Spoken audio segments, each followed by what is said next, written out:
सुगमा के पति को मरे हुए 15 साल बीत चुके थे जब उसका बेटा सरजू 2 साल का था। तब सुगमा के पति की मृत्यु हो गई थी।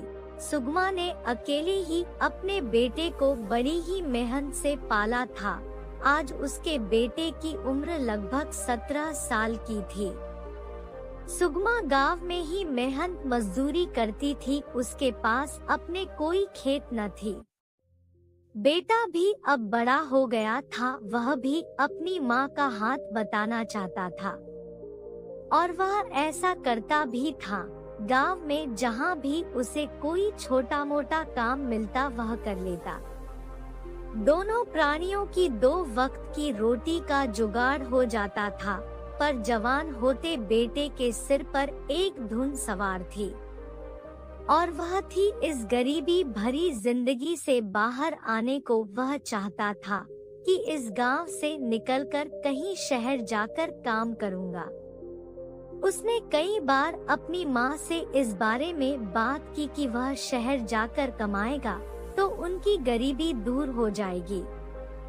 परंतु सुगमा थी कि उसे अपने से अलग करने के विचार से ही वह सहम जाती थी। जब भी सरजू शहर जाकर काम करने की बात करता तो सुगमा किसी न किसी बहाने से उसे टाल देती थी। बेचारा सरजू मन मार कर रह जाता था।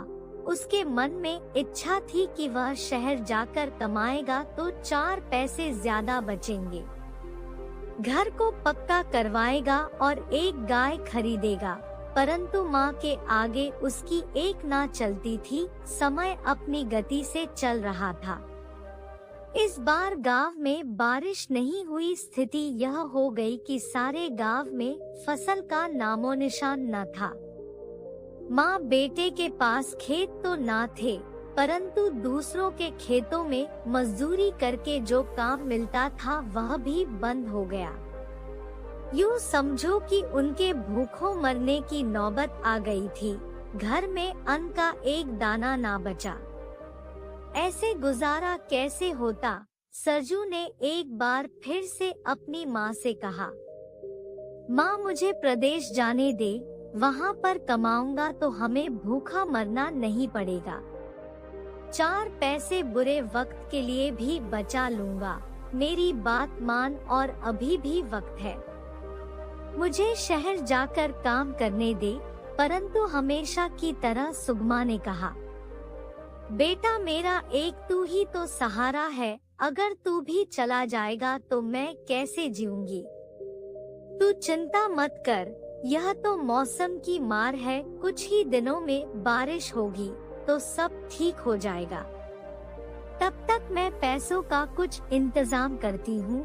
पड़ोस के गांव में एक साहूकार लाल रहते हैं, उससे कुछ रुपए उधार लेकर आती हूँ। जब बुरा वक्त बीत जाएगा तो उसे लौटा देंगे। यह कहकर सुगमा पड़ोस के गांव में रहने वाले साहूकार के पास गई। वह साहूकार बहुत ही आद्याल और मक्कार किस्म का आदमी था। जब सुगमा ने साहूकार से कुछ रुपए कर्ज के रूप में मांगे तो साहूकार ने कहा कि कल तो मैं तुम्हें दे दूंगा, परंतु बदले में कुछ ना कुछ गिरवी रखना पड़ेगा। कोई सोने का जेवर या जमीन का कोई टुकड़ा। परंतु गरीब सुगमा के पास इन दोनों में से कुछ भी नहीं था। साहूकार ने उसे रुपए देने से मना कर दिया। सुगमा उसके आगे बहुत रोई, गिड़गिड़ाई, उसके पैर तक पकड़ लिए। परंतु साहूकार ने कहा कि बिना किसी गिरवी के वह एक कुड़ी भी किसी को नहीं देता। सुगमा जानती थी कि साहूकार के कोई संतान नहीं है। वह साहूकार को बेटा पैदा होने की दुआएं देने लगी। परंतु साहूकार ने नौकरों से कहकर सुगमा को धक्के देकर घर से बाहर निकाल दिया। बेचारी सुगमा दिन ढलते ढलते अपने घर पहुंची। सारी बात अपने बेटे को बताई। सरजू कुछ ना बोला, वह खामोश ही रहा।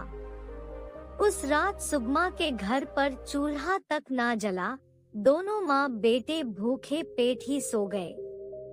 सुबह जब सुगमा उठी तो उसने देखा कि सरजू घर पर नहीं था। उसने आस पड़ोस में पता किया, परंतु कहीं भी सरजू का पता ना चला।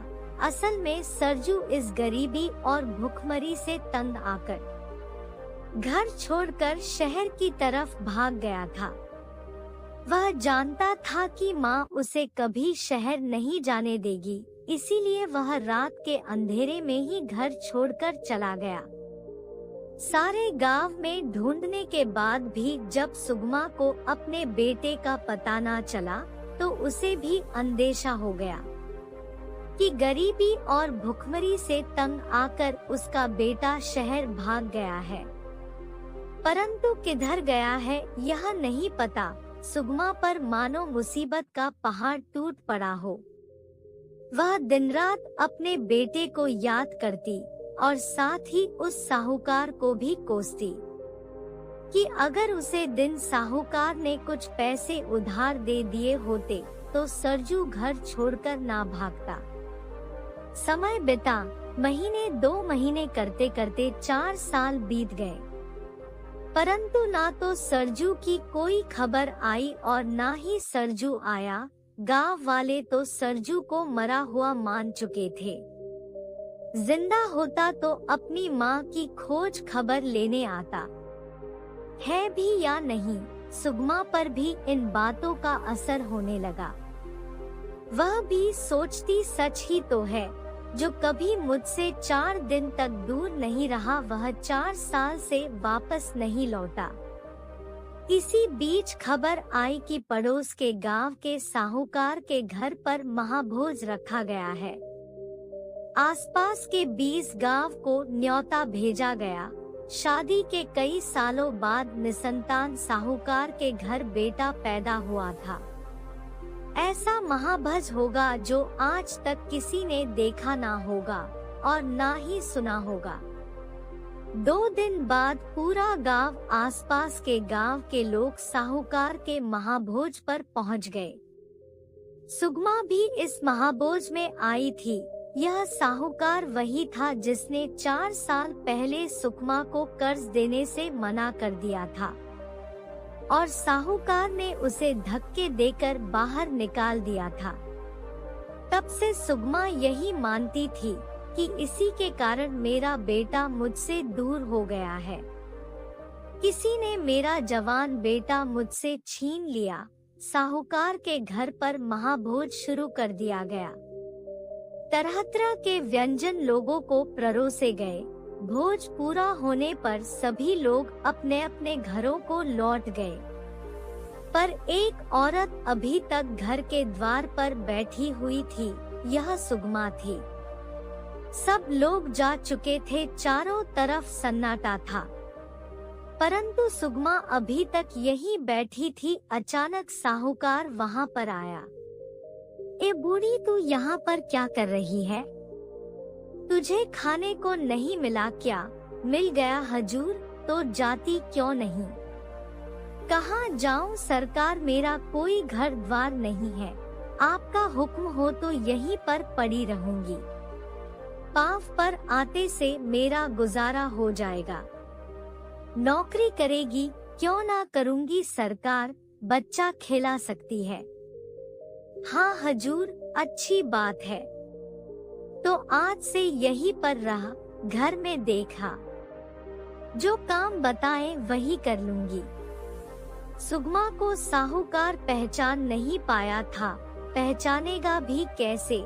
इन 4 सालों में न जाने कितनी ही गरीब औरतों ने उसके आगे हाथ फैलाए होंगे। असल बात यह थी कि सुगमा साहूकार से बदला लेने का मन बनाकर आई थी। उसे लगता था जिस तरह साहूकार की वजह से मेरा बेटा मुझसे छीन गया, वैसे ही वह भी साहूकार से उसका पुत्र छीन लेगी। 1 महीना बीत गया। इतना तन मन से काम करती कि सारा घर उससे पूछता। सेठानी का मिजाज बहुत ही चिड़चिड़ा था। वह दिन भर खाट पर पड़ी रहती और बात बात पर नकारों पर जलाया करती, लेकिन सुगमा उसके धमकियों को भी खुशी से लेती थी। सुगमा को खास तौर पर बच्चों को संभालने का काम दिया गया। बच्चा सुगमा से इतना हिल मिल गया कि एक क्षण के लिए भी उसकी गोद से नहीं उतरता। वह कहीं एक क्षण के लिए चली जाती तो रो रो कर दुनिया सर पर उठा लेता। वह सुलाती तो सोता, वह दूध पिलाती तो पिता, वह खिलानी तो खेलता, उसे ही अपनी माता समझता था। सुगमा ही उस बच्चे का पूरा संसार थी। बाप तो दिन भर बाहर रहता और माँ आलस की मारी थी। उसे गोद में लेकर टहल भी ना सकती थी। केवल सुगमा ही थी जो उस बच्चे के स्वभाव को जानती थी। एक बार सुगमा ने सेठानी से कहा कि लल्ला के हाथों में चांदी के कंगन पहनवा दो। मालकिन ने कहा 10 रुपये से कम दामों में कहाँ आएंगे, इतने पैसे कहाँ से लाएंगे। सुगमा ने हैरानी से पूछा, यह आप कैसी बात करती है मालकिन? और नहीं तो क्या ऐसी कमाई में बरकत नहीं होती? जब भी पैसे आते हैं तो कोई ना कोई नुकसान हो जाता है। बार बार मना कर चुकी हूँ कि घर में हराम की कोड़ी मत लाया करो, लेकिन मेरी सुनता ही कौन है। बात यह थी कि सुगमा को अब बालक से स्नेह होता जा रहा था। उसके अमल की वह कल्पना भी ना कर सकती थी। अपने सर्वनाश की बात याद करके उसे साहूकार पर क्रोध आता था। इसी बीच बरसात का मौसम आ गया। यह मौसम छोटे बालकों के लिए एक बुरी बला ही है। सुगमा अपने घर चली गई। बच्चा रोने लगा तो सेठानी ने नौकर को दिया। सुगमा जब वापस लौटी तो बच्चे को सर्दी हो चुकी थी। आधी रात को बच्चे की तबीयत बिगड़ने लगी। बच्चे की माँ और सुगमा दोनों ने बच्चे की देखभाल किया। यूँ कहो कि सुगमा की तपस्या ने ही बालक को बचाया। लेकिन 3 दिन में वह इतना दुबला हो गया था कि उसे देखकर सुगमा को चिंता होने लगी। माता पिता तो सो जाते परंतु सुगमा की आंखों में नींद ना थी। वह तो खाना पीना तक भूल गई थी। बच्चे की बलाई लेती, देवताओं से मनौती करती। वे पागल सी हो गई थी। वह सुगमा थी जो न उसका बदला लेने जगह पर विष पिलाने आई थी, पर सुधा पिला रही थी। सुबह का समय था। साहूकार ने सुगमा से कहा, तुमने तो देवी बनाकर हमारे घर का कष्ट निवारण कर दिया है। तुम्हारे पुण्य प्रताप से हमारा बच्चा अब स्वस्थ होने लगा है। सेठानी ने कहा, सच ही सुगमा, तुम ही इसके असली माता हो। मैं तो राक्षसी हूँ। दोनों ही सुगमा के उपकार के तले दबे हुए थे। अब सुगमा को साहूकार और उसकी पत्नी पर दया आने लगी थी। सुगमा के स्वभाव से कुछ ही दिनों में बच्चा फिर से तंदुरुस्त हो गया। 2-3 दिन की छुट्टी लेकर अपने घर पर गई। एक रात अपने घर में बिताने के बाद अगली सुबह जब वह उठी तो देखा दरवाजे पर उसका बेटा सरजू खड़ा था। सुगमा यह देखकर बहुत ही हैरान भी थी और खुश भी। इतने समय बाद बेटे को देखकर उसकी आंखों में आंसू आ गई। बेटे ने बताया कि नगर में उसने काम तो बहुत से किया परंतु गुजारने के लायक ही कमाई कर पाता था। सुगमा खुश थी कि उसका बेटा वापस लौट आया था। अगली सुबह वह अपने बेटे को लेकर साहूकार के पास गई। आज उसने साहूकार को वह सच भी बता दिया कि क्यों वह साहूकार के घर में आई थी। सच्चाई जानकर साहूकार को अपने कर्मों पर पछतावा होने लगा। वह देखकर वह हैरान भी था। उसने सुगमा को वादा किया कि वह जरूर ही उसके बेटे को काम धंधा शुरू करने में सहायता करेगा। और ऐसा हुआ भी। साहूकार का अब हृदय परिवर्तन हो चुका था।